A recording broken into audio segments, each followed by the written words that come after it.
উপস্থিত সত্যানন্দ প্রেমী সকল ভক্তবৃন্দ, সত্যানন্দ পরিবারের সকল ভক্তবৃন্দদের আমার ভক্তিপূর্ণ প্রণাম। আশা করি সকলে কুশলে আছেন। ঠাকুরের নির্দেশিত দিন, নির্দেশিত কর্মের মাঝখান দিয়েই আপনারা অতিবাহিত করে চলেছেন। আমিও ঠাকুরের কাছে সকলের মঙ্গল কামনা করি। আজ আমরা বসেছি ঠাকুর সত্যানন্দ প্রভু সুন্দরের যে জীবন্ত লীলাগুলি আমরা এ যাবৎ আলোচনা করেছি, সেই লীলাগুলি এখনো তো শেষ হয়নি, চলবেই, এর শেষ নেই, ছেদ নেই। সেই প্রভু সুন্দরের একটি লীলা মনে পড়ে যায়। জীবতরাতে সত্যানন্দ গ্রন্থের 99 পৃষ্ঠা। যত বই ঠাকুরের লীলা কাহিনী লেখা হয়েছে, আপনারা এগুলো সংগ্রহ করুন। সংগ্রহ করে ঠাকুরের লীলাগুলো পূর্ণভাবে আপনারা জানতে পারবেন। আমি তো মুখে বলছি, যেমন তেমন বলছি, সব তো বলতে পারছি না। কিছু ওই আমিও পড়ে তার মধ্যে থেকে কিছু বলছি, কিন্তু প্রকৃত ঘটনা যে কিভাবে বিস্তারিত লেখা রয়েছে সেগুলো আপনারা বই না পড়লে জানবেন কি করে। সেই জন্য আপনাদের কাছে আমি বারবার অনুরোধ করি যে আপনারা সেই বইগুলো সংগ্রহ করুন, ঠাকুরের লীলাগুলো অনুধাবন করুন, অনুশীলন করুন, তাহলেই জীবনে শান্তি নেমে আসবে। আর সকলের জীবনে শান্তি আসুক, এইটাই তো আমারও প্রার্থনা। ঠাকুরের লীলা শুধু লীলাকারী তিনি ছিলেন না, তিনি কেন লীলা করেছেন সেগুলো আমাদের প্রথমে জানবার বিষয়। তিনি লীলা করেছেন, আমরা খালি জানি ঠাকুরের লীলা। ঠাকুরের লীলা কি জন্য? প্রথম জানার বিষয় হলো ঠাকুর কেন লীলা করেছেন, আর ঠাকুর কেন এই কর্মগুলো করেছেন আমাদের সামনে এসে, আমাদেরকে শিক্ষা দিতে, আমাদেরকে ভক্তিপথে নিতে, আমাদেরকে তার কাছে টেনে নিতে তিনি এই সকল লীলা কৌশল ছড়িয়ে দিয়েছিলেন। এটা একটা মাধ্যম। এই মাধ্যমে ঠাকুর যখন অমুক ভক্তকে এমনি করেছিলেন, আমিও যখন ঠিক সেই বিপদে পড়ব, তখন হে ঠাকুর, তুমি তো অমুককে ভালোবেসেছিলে, অমুককে উদ্ধার করেছিলে, আমাকে কেন করবে না?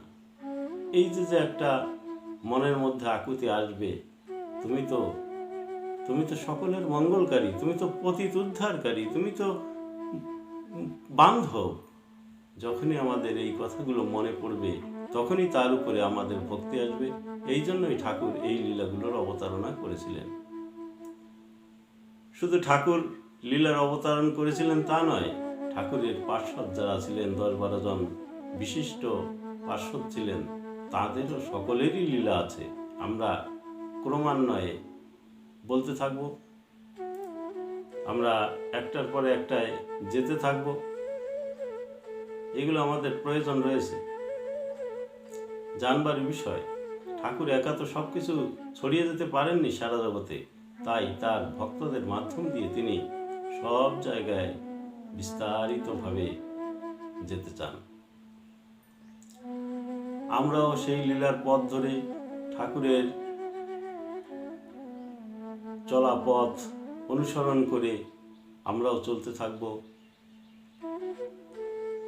কবি হেমচন্দ্র বন্দ্যোপাধ্যায় বলেছেন, মহাজ্ঞানী মহাজন যে পথে করিগমন হয়েছেন প্রাতঃস্মরণীয়, সেই পথ লক্ষ্য করে স্বীয় কীর্তি ধ্বজা ধরে আমরাও হব বরণীয়।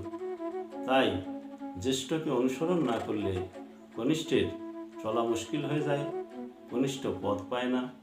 তাই জ্যেষ্ঠ যারা গুরুজন, যারা মহাজন, সেই সকল মহামানবের পথ অনুসরণ করে আমরাও ধীরে ধীরে সেই পথে অগ্রগামী হব, অগ্রসর হব। এটাই আমার বক্তব্য। ঠাকুর যিনি মূর্ত পুরুষ, তিনি তো জীবের সামনে মূর্ত হয়ে সব কিছু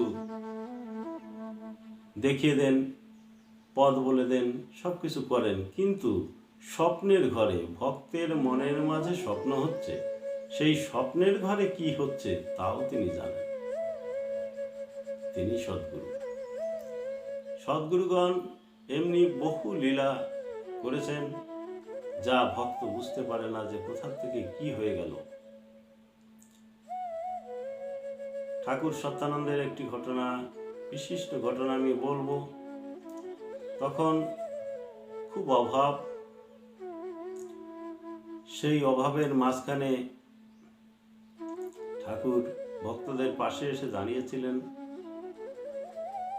আশ্রমে তখনও উৎসব হতো, আজও যেমন মকর সংক্রান্তি যোগে পাখাঞ্জন নরনারায়ণ সেবাশ্রমে বিশাল আকারে মেলা হয়, তেমনি বিশাল মেলা হতো না, এটা ঠিক, কিন্তু ভক্তদের নিয়ে ঠাকুরের যে উৎসব, সে উৎসব মহা ধুমধামের সঙ্গে চলত। সংগ্রহ, সব জায়গা থেকে ভক্তদের অনুদান সংগ্রহ করা হতো। ভক্তরা ধান দিতেন, কেউ কেউ টাকা অল্প স্বল্প দিতেন, কিন্তু বেশিরভাগ ধান দিতেন। সেইগুলো সব সংগ্রহ করে এনে কিভাবে তা পরিবেশন করা হতো ভক্তরা তো সবই জানেন। এইবার এই যে অর্থ সংগ্রহে নীলকান্ত গোস্বামী, রামানন্দ, বীরানন্দ স্বামীজি, এনারা সকলেই যেতেন।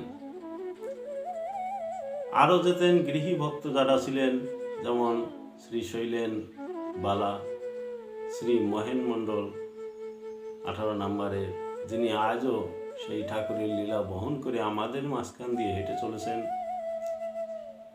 সেই সকল মনীষীবৃন্দ এই অর্থ সংগ্রহে যেতেন। কাশীনাথ 25 নম্বর গ্রামের কাশীনাথ বারুই, তিনিও যেতেন। এমনি সকলের নাম তো বলা সম্ভব নয়, বহু ভক্ত ঠাকুরের সঙ্গে, ঠাকুর তো বেশি একটা যেতেন না, এই ভক্তদের পাঠিয়ে দিতেন।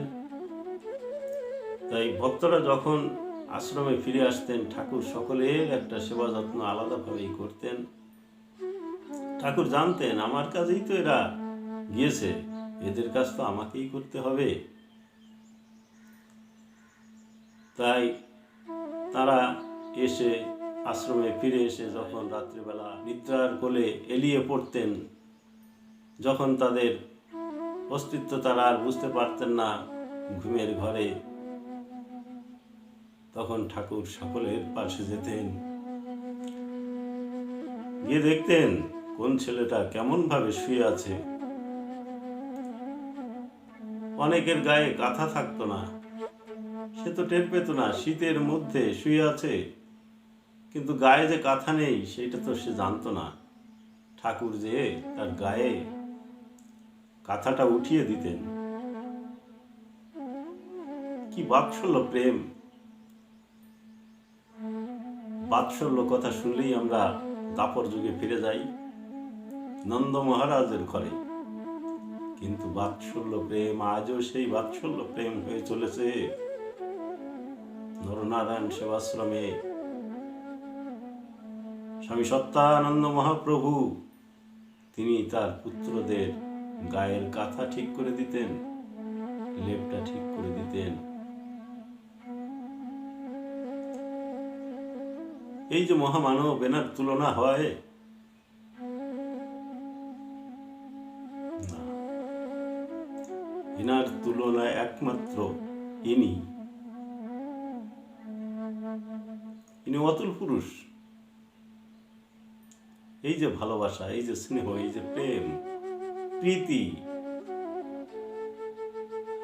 এটা ঠাকুর সত্যানন্দ করতেন। জগতে যত সদ্গুরু রয়েছেন সকলেই করেন।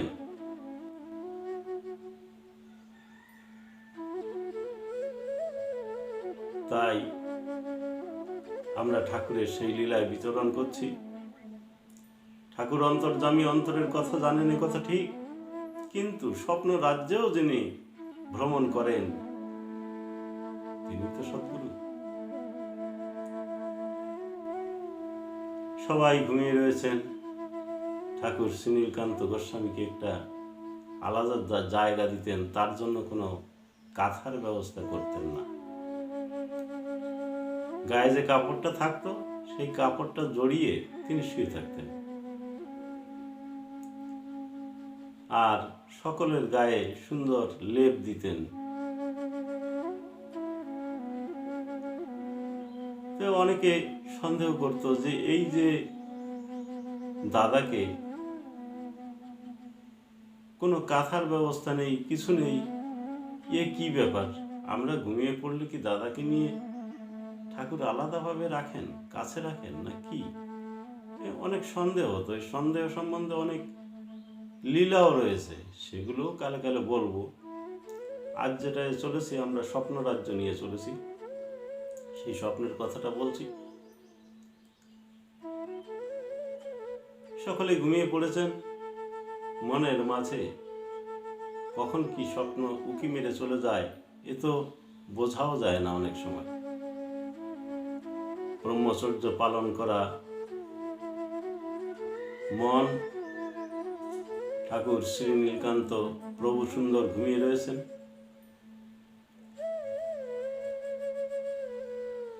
হঠাৎ কেমন যেন তিনি স্বপ্ন দেখছেন, কোনো সুন্দরী রমণীকে তিনি আলিঙ্গন দিতে যাচ্ছেন।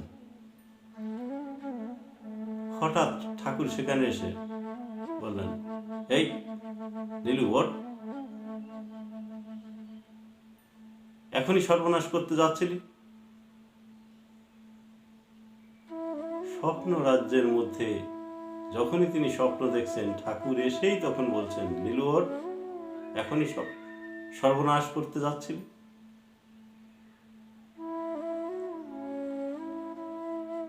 ঠাকুর কত লক্ষ্য রাখেন তার ভক্তের দিকে। সেই স্বপ্নে যে বিপথে চলে যাচ্ছেন, সেই স্বপ্নটাকেও তিনি শান্ত করে দিলেন। এই স্বপ্নের কথা বলতে গেলে আরো একটা কথা মনে পড়ে যায়।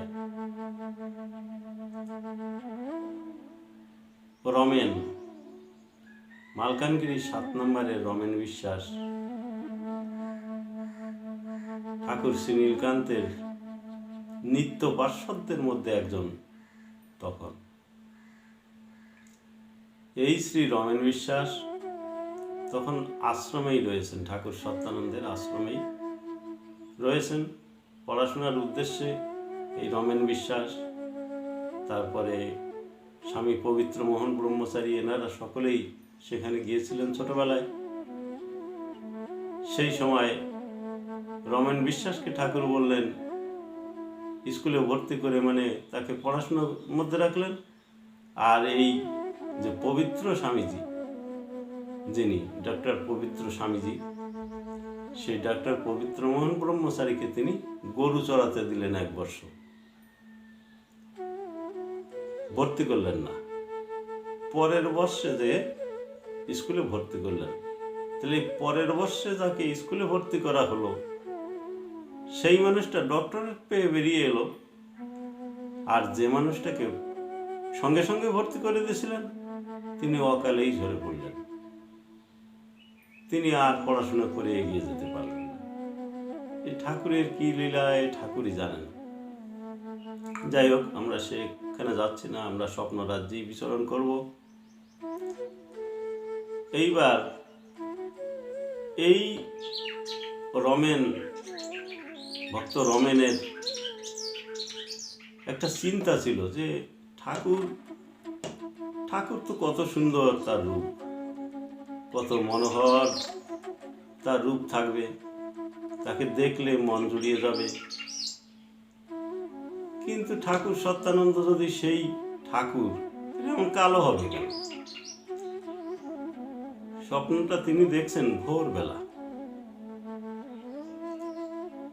4টে ব্রহ্ম মুহূর্তে, তখন তিনি দেখছেন ঠাকুর থাকবে সুন্দর, তার রূপ সুন্দর, তার চলা সুন্দর, বলা সুন্দর, সব কিছুই সুন্দর থাকবে। কিন্তু সেই মনোহর রূপ, মনকে মোহিত করবে, মনোমোহিত রূপ তেমন তো না।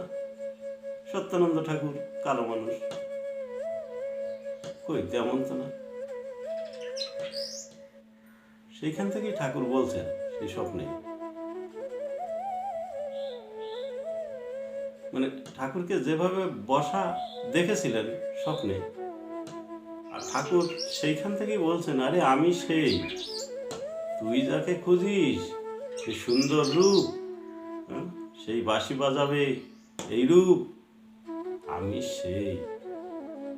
ঠাকুর তাকে সান্ত্বনা দিলেন, কিন্তু সান্ত্বনা কে মানছে কার কথা? ঘুম ভেঙে গেল, তিনি বাইরে বেরিয়ে এলেন। বাইরে বেরিয়ে এসে দেখেন ঠাকুর ঠিক সেইভাবেই বসা, যেভাবে তাকে স্বপ্নে দর্শন দিয়েছিলেন সেইভাবে বাইরে বসে আছেন। তখন রমেনকে ডাকছেন, ও রমেন, এদিকে আয়। কি দেখলি স্বপ্নে? ঠাকুর সুন্দর না? না রে, ঠাকুর সুন্দর না, এটাই তো দেখেছিস। ঠাকুরের মূর্তি হবে কত সুন্দর, ফটোয় আমরা দেখতে পাই যেমন, তেমনি হবে, কিন্তু এ ঠাকুর তো কালো। এই ঠাকুর তো মনের সেই পরিষ্কার জায়গায় বসে না, তাই না? আমি সে, তোর দেখতে ইচ্ছা করে? ঠাকুরের সেই মদন মোহন ভুবন ভুলানো রূপ তোর দেখতে ইচ্ছা করে? দেখ, ধীরে ধীরে ঠাকুরের সেই মদন মনোহর রূপ, যে রূপ ভক্তের চিত্তকে সর্বদা আকর্ষণ করে, ঠিক সেই রূপ শ্রী রমেন দেখতে পেলেন। অমনি যে ঠাকুরের চরণে একদম মানে উপর হয়ে পড়ে গেলেন যে, হে ঠাকুর, আমি স্বপ্নে কি দেখেছি সে কথাও তুমি জানো, তুমি অন্তর্যামী। তিনি ভেঙে পড়লেন একদম ঠাকুরের শ্রীচরণ তলে, যে ঠাকুর, কত ভুল বুঝেছি তোমাকে, তোমার সঙ্গে থেকেও তোমাকে চিনতে পারি না, তোমাকে বুঝতে পারি না, তোমাকে জানতে পারি না। হে প্রভু, আমার ভ্রান্তি ভেঙে দাও। ঠাকুর তাকে বুকে জড়িয়ে ধরলেন, শান্ত করলেন পুত্রকে। তাই এই পরম পিতা, পরম প্রেমময়, পরম শ্রদ্ধার হোক স্বামী সত্যানন্দ ঠাকুর, যিনি সমস্ত জগৎকে এমনি তার স্বচ্ছ দৃষ্টি দিয়ে অবলোকন করেন, সকল ভক্তদের মনের কথা তিনি জানেন। শুধু তার সঙ্গে মনের মিল করা দরকার, নিজের মনটাকে তার সঙ্গে মিলানো দরকার, সেইটুকু হলেই জীবনের শান্তি নেমে আসবে। আজ এই পর্যন্তই রাখছি। ঠাকুরের লীলা চলতেই থাকবে। সাগর বাড়ি ভিজতা, সাগরের যে বাড়ি যেমন অহরহ চলতে থাকে, যেমন অফুরন্ত, ঠাকুর শ্রী নীলকান্ত, ঠাকুর সত্যানন্দ, রামানন্দ, বীরানন্দ, শিবানন্দ সকলের লীলা তেমনি অচ্ছেদ্যভাবে চলতে থাকবে। আপনারা শুধু সহযোগিতা করবেন আমাকে। এই যে আমার কথাগুলো, আমি যে ঠাকুরের কথা বলছি, এই ঠাকুরকে আপনারা ছড়িয়ে দেবার চেষ্টা করুন। সমগ্র বিশ্বে যেন ছড়িয়ে যায় ঠাকুর, ঠাকুরের নাম, ঠাকুরের পথ, ঠাকুরের মত, সব যেন সমগ্র বিশ্বে ছড়িয়ে যে প্রতিটি জীবের মনের কন্দরে কোনায় যেন সেই জিনিসটা উদ্ভাসিত হতে থাকে। সবসময় যাদের যেন তাদের কর্মে প্রেরণা দিতে থাকে, তাদের যেন আনন্দ উল্লাস বর্ধিত হতে থাকে, আর যেন ভক্তি পথে তারা প্লাবিত হয়ে ভক্তির মধ্যে যেন নিমজ্জমান থাকে। এইটাই আপনারাও চেষ্টা করুন, আমিও চেষ্টা করি। ঠাকুরের অসীম কৃপা তো আমাদের উপর থাকবেই। জয় সত্যহরি।